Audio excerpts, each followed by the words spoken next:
لله وحده والصلاة والسلام على من لا نبي بعده صاحب التاج والمعراج محبوب رب الأرض والسماوات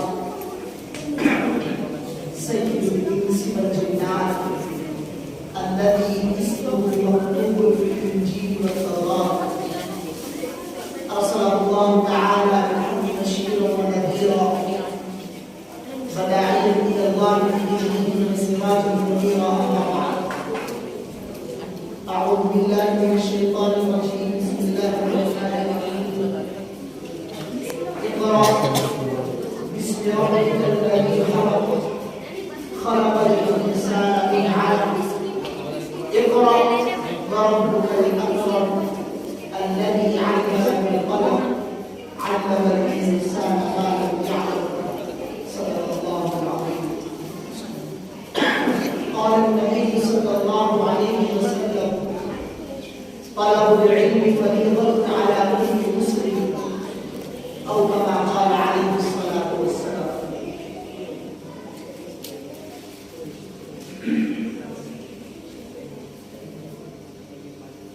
انہی طفلان مکتب سے وابستہ مستقبل انہی ذروں کو چمکا کر ہمیں مہتاب کرنا ہے. نئی مٹی نہیں آتی چمن میں گل کھلانے کو, یہی مٹی سنورتی ہے یہی درے ابھرتے.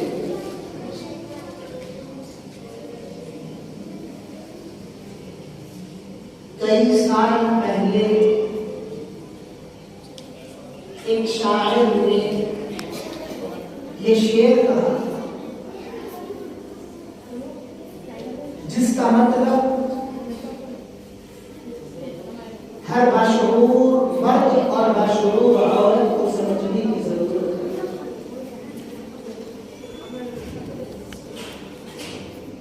طفلان کہتے ہیں چھوٹے بچوں کو جو آج ہمارے سامنے اس مسجد میں بیٹھے ہوئے.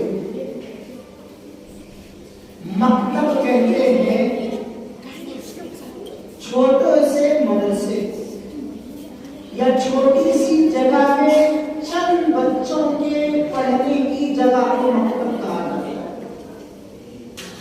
اسلام کہتے ہیں چھوٹے بچوں, مکتب کہتے ہیں چھوٹے مدرسے, مستقبل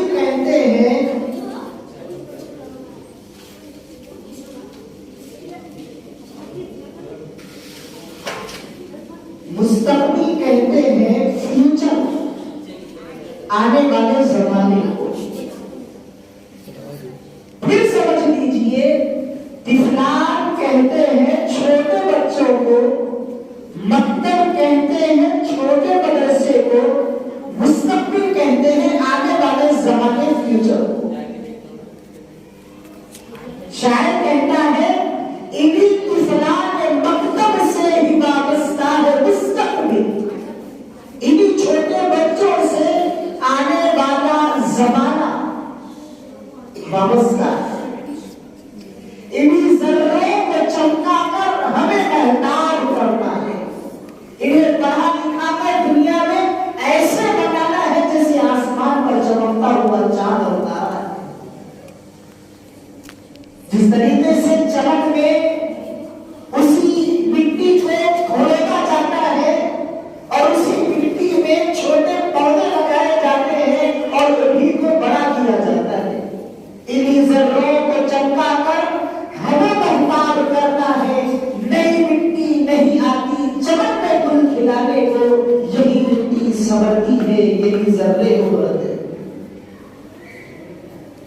قبل اس کے کہ میں اپنی بات کو شروع کروں, جتنے مرد حضرات یہاں پر بیٹھے ہوئے ہیں, ان بچوں کے والد ہو یا نیچے بیٹھی ہوئی معزز اور متبرک خواتین ہو, سب کو میں مبارکبادی دینا چاہوں گا کہ انہوں نے ایسے ماحول میں, ایسے حالات میں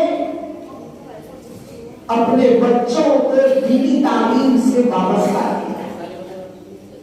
میں پورے یقین اور دعوے سے کہنا چاہوں گا کہ پروردگار عالم یقیناً ضرور بھی ضرور آپ لوگوں سے راضی ہے. یقیناً رسول اللہ صلی اللہ علیہ وسلم کی روح آج تمام لوگوں سے خوش ہوگی کہ آپ نے اپنی اولاد کو دینی تعلیم سے وابستہ کیا. ہمارے آج کے معاشرے آج کے ماحول میں اپنی اولاد کو دینی تعلیم سے وابستہ کرنا یہ معمولی بات نہیں.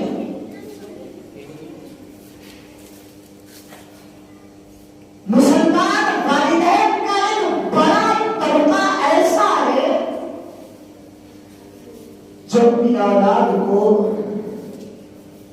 سوٹ بوٹ کے دیکھنا چاہتا ہے, انجینئر ڈاکٹر دیکھنا چاہتا ہے, بڑے بڑے کالجز اور یونیورسٹی میں پڑھتے ہوئے پڑھاتے ہوئے دیکھنا چاہتا ہے. ایک بڑا طبقہ یہی چاہتا ہے, لیکن اس کے باوجود آپ کا, ماؤں کا, والدوں کا اپنی اولاد کو دینی تعلیم سے وابستہ کرنا, پروردگار عالم اس کا اجر ضرور بھی ضرور آپ کو اب دے گا. اور انشاءاللہ آپ لوگوں کی اس دنیا سے پردہ فرما جانے کے بعد بھی اس کا اجر ملتا ہے. ایک ایک دعا پر اجر ملے گا. چھوٹے چھوٹے بچوں نے دعائیں پڑھی, احادیث کے جملے اور ٹکڑے پڑھے ہیں, قرآن کی آیتیں پڑھی ہیں, وہ فرائض و واجبات جو اللہ کے رسول نے احادیث میں بیان کی ہے, ان چھوٹے چھوٹے بچوں نے اپنے چھوٹے چھوٹے لبوں اور ہونٹوں سے اپنی معصوم زبان سے پڑھ پڑھ کر سنایا. یقیناً رسول اللہ کی ذات ان کے پڑھنے سے خوش ہوگی اور اللہ ضرور بھی ضرور والدین سے راضی ہوگی. دوسری باتیں عرض کرنے کے بجائے یہاں پر مائیں موجود ہیں, اچھی تعداد ہوئی, چند بڑے حضرات بھی موجود ہیں. ہمارے اس ملک ہندوستان کے حالات کے پیش نظر ہمارے بڑے علماء نے ہمارے شہر حیدرآباد میں, ہمارے ہندوستان کے بڑے بڑے علماء نے جو چند باتیں اس مکتب کے ضمن میں بیان کی ہے, میں ان باتوں کو آپ حضرات کے سامنے رکھنا چاہتا ہوں اور امید کرتا ہوں کہ جتنی خواتین موجود ہیں اور جتنے بڑے حضرات ہیں پوری توجہ کے ساتھ ان اہم باتوں کو سنیں گے. مائیں بھی جانتی ہیں, باپ بھی جانتے ہیں کہ ہمارے اس ملک کی حالات کیا ہیں اور کن حالات سے ہمارا یہ ملک گزر رہا ہے. دکھنے میں چھوٹا مکتب آنکھوں سے دکھائی دے رہا ہے, دیکھنے میں یہ چھوٹے چھوٹے بچے یہاں پر بیٹھے ہوئے نظر آ رہے ہیں,